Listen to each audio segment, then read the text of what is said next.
Kuru mageta ngoge ya. Asi msigo makalonya kakamata tukabilu katu ngatu ginene. Kawang mamolo wa moido bandogi. Kalmondo bi an mai gumya. Koro mane gi mana dia penjo gi kot kanyo made dogi yene kanyo to na bedo lawyer maduong. Pare ni donga dia penjo gi adhi ngiso gi maber ni akaja puonjri ek mayengo nyithi sikul. Tang'o momiyo nyithi sikul dia class machielo to japuonj to pod dong e class no pod puonjo class no. Kana ene japuonj jotu.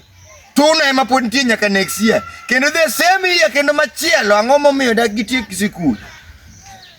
Donga nangiso gi ni kata mana jopuonje mane sungore nano nyulo. Utaenda mbali gin pod gipuonjo mane sikul kanyo pok ne gitieko sikul. Class 2 bwana.